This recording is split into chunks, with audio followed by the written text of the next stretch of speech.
Capítulo 96.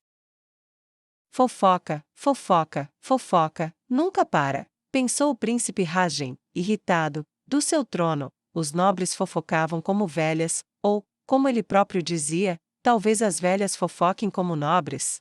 Ele entendia o motivo. Informação era poder, uma cidade-estado tinha apenas uma certa quantidade, mesmo as grandes cidades tinham esferas de influência sobre as pequenas, da mesma forma, os nobres tinham suas esferas de influência ao seu redor, seus dedos em várias formas de comércio, da agricultura à mineração.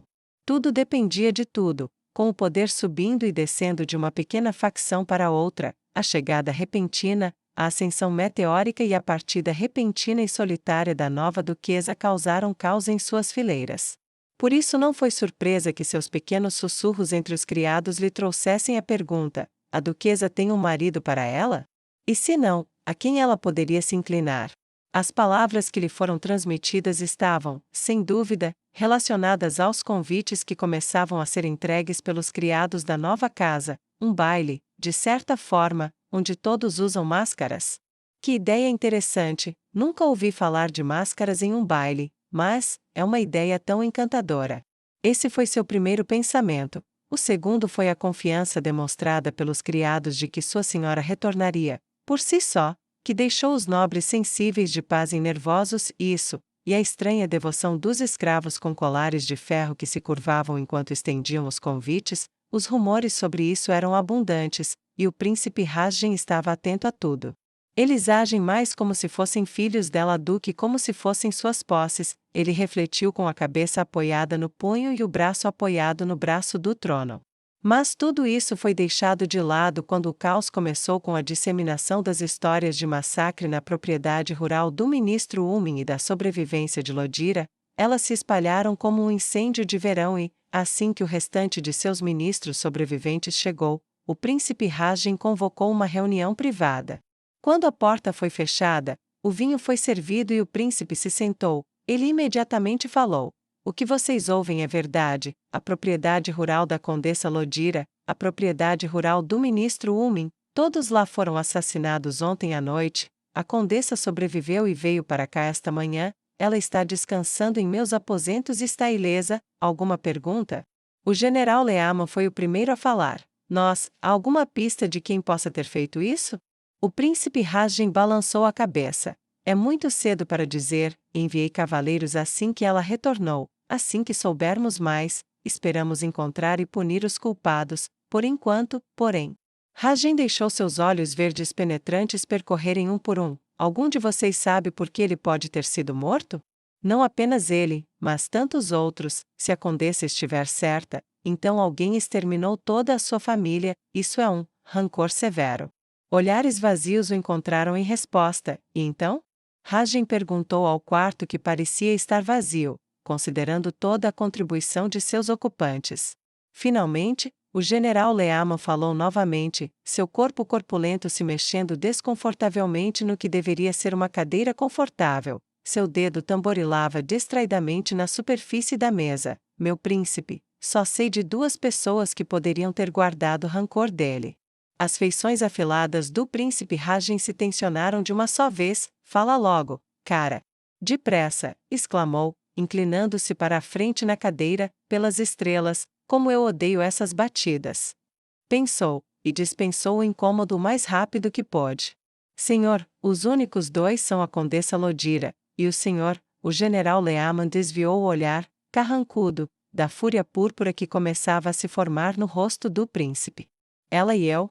O príncipe Rajem bateu com força o punho na mesa. Explique-se, general Leaman, o barão Umin, o ministro Umin, ajudou a me criar, ele era como um tio, eu conhecia todo mundo naquela casa. Não consigo imaginar fazer isso com ele. Os velhos se assustaram um pouco com a raiva em comum. O general Leaman, no entanto, demonstrou um pouco do vigor e da ousadia de sua juventude há muito desaparecida e respondeu ao príncipe com sinceridade: meu príncipe, tudo o que você diz é verdade. No entanto, nada disso o impediu de dormir com a esposa dele, nada disso o tornou sequer discreto. Toda vez que ele a mandava vê-lo, ela voltava para casa. O general Leaman batia com o dedo indicador na mesa com mais força e rapidez. o suor brotando de sua testa. É que ele sabia, todos sabiam, ele odiava isso, tinha vergonha disso, e a condessa? Era parte de como ela o punia. Ela não gostava do barão, todos nós sabíamos disso, você sabia disso, todos sabiam disso. Não era culpa dele que ele fosse velho e ela jovem, mas ela o tratava como uma piada porque ele parou de falar, os outros ministros concordaram, e o príncipe Rajen recostou-se na cadeira. E acrescentou o ministro da Justiça, relutante, com a partida de sua consorte, com todo o respeito, meu príncipe, parece abrir um lugar ao seu lado para o qual a condessa seria bem adequada, se ela não tivesse se casado, o que agora não é mais um problema. O príncipe Rajen conteve a dor repentina em seu coração e falou com suave recriminação: Ministro Barson, o senhor foi ministro da Justiça por 40 anos, foi meu professor, me ensinou o valor da lei. O senhor me conhece a vida toda. Pode realmente me dizer que acredita que eu sou o tipo de homem que mandaria cometer tal assassinato na noite anterior à despedida de minha consorte como tributo? O velho magro torceu a base da barba longa e rala e baixou a cabeça, envergonhado. Não, meu príncipe, não acredito nisso, só estou lhe dizendo a aparência, mas não acredito que você tenha feito isso. E o que quer que eu pense da senhora Lodira, ela não é do tipo sanguinária. Não, você tem razão, o príncipe reconheceu, não vou fingir que não. Não foi culpa de ninguém que as coisas tenham acontecido daquele jeito, mas a condessa não poderia ter feito algo assim. Você mesmo disse, ela já o estava punindo à sua maneira, talvez eu também estivesse. Eu não queria machucar o velho, mas você me viu crescer com ela, eu? O príncipe Rajen levantou o polegar e o indicador para enxugar os olhos e parou brevemente de falar. Mas você não viu a condessa. Não acredito nem por um momento que ela seja uma atriz tão consumada. Talvez ela não o amasse, mas não o odiava o suficiente para destruir a casa inteira, e ela não é habilidosa o suficiente para ter feito isso, e não é atriz o suficiente para voltar aqui como fez. O príncipe Rajen balançou a cabeça violentamente. Não, uma chance. O ministro da Justiça, como os demais, baixou a cabeça, mas se diferenciou pelo silêncio ao acrescentar: então, meu príncipe, prepare-se para rumores em contrário. Os outros nobres usarão isso como uma oportunidade para minar sua posição. Todos sabiam que você teria que se casar em breve. Até Sobela sabia disso. Isso significa que você precisa agir rapidamente. O príncipe Rajen cerrou os dentes com uma sensação de pressentimento sombrio que se instalou em seu coração. O que você está dizendo, velho? Meu príncipe, disse Barson com tristeza, você poderia ter desejado se casar com a condessa Lodira, e poderia até ter sido um bom casamento se as coisas tivessem sido diferentes, se Umin tivesse sido levado pelo tempo, ou morrido de alguma outra forma, mas ele não morreu. Se você se casar com a esposa dele agora, rumores se espalharão por anos de que você matou a família do seu ministro para roubar a noiva dele. Ninguém jamais confiará em você depois disso. Você não pode se casar com ela.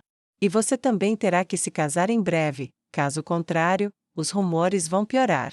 O rosto envelhecido e cansado do ministro Barson transbordou de pena enquanto ele prosseguia. Mais do que isso, você terá que garantir que a condessa também se case novamente, talvez com alguém em outra cidade para cimentar os laços, mas, faça o que fizer, meu príncipe, você precisa se distanciar dela. Eu sei como isso lhe dói, mas é assim que deve ser. Não deixe suas paixões te dominarem. Lembre-se do príncipe Sado. Eu levarei suas palavras em consideração. Por enquanto, ainda temos um dever para com a cidade. Concentre-se nisso por enquanto, o príncipe disse, encerrando o assunto, e toda a sala relaxou visivelmente enquanto os assuntos mais rotineiros do governo prosseguiam.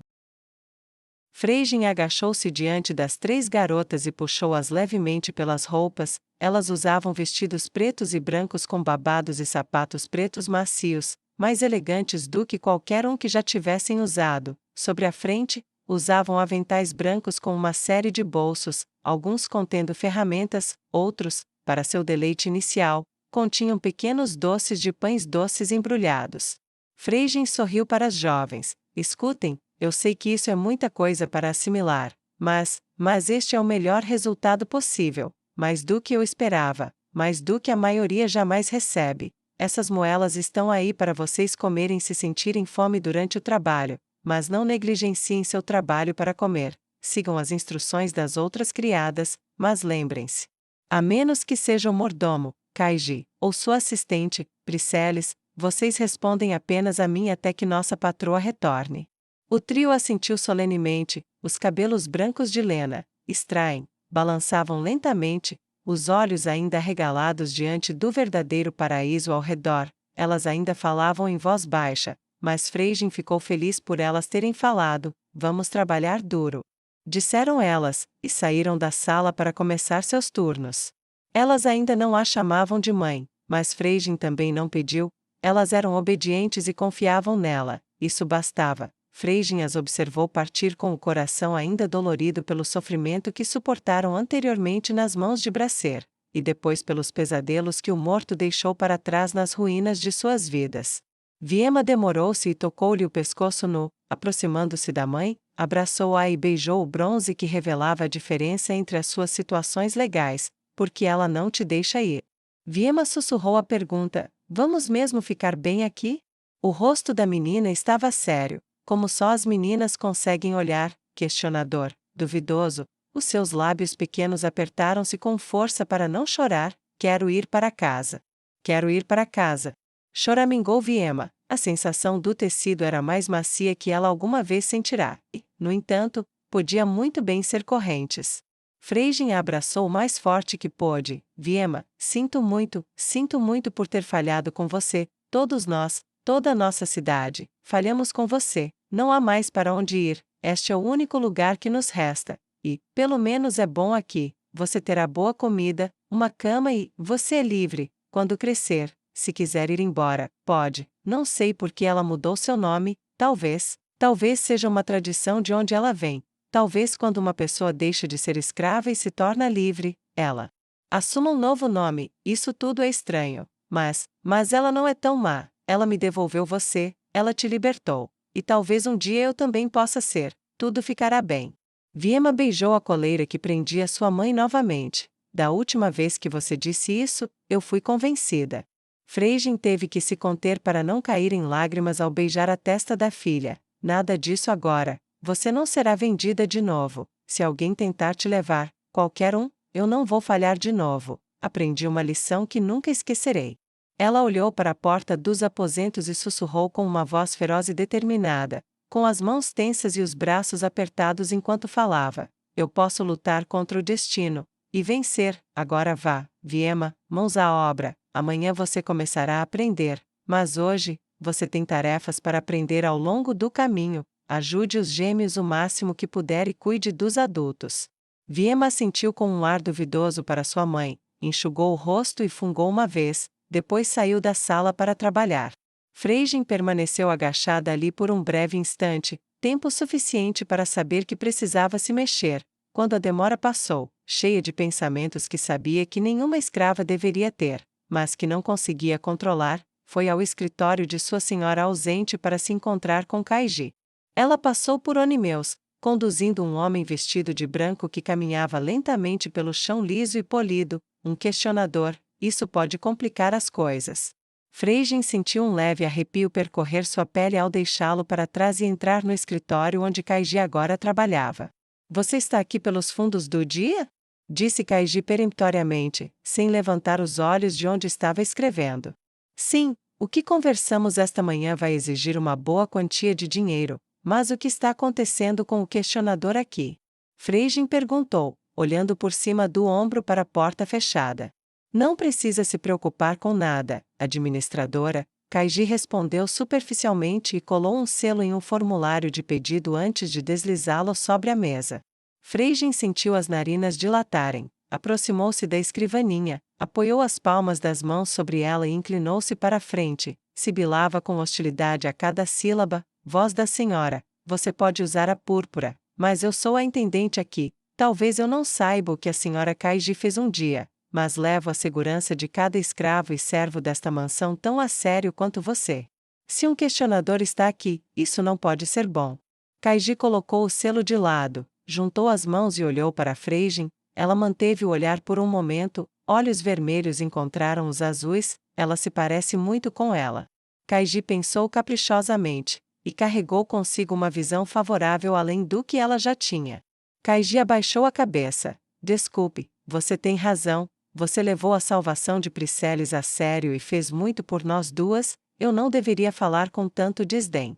Freijin relaxou visivelmente, a tensão se dissipando dos ombros, levantou-se e colocou as mãos atrás das costas, de forma casual. Está tudo bem.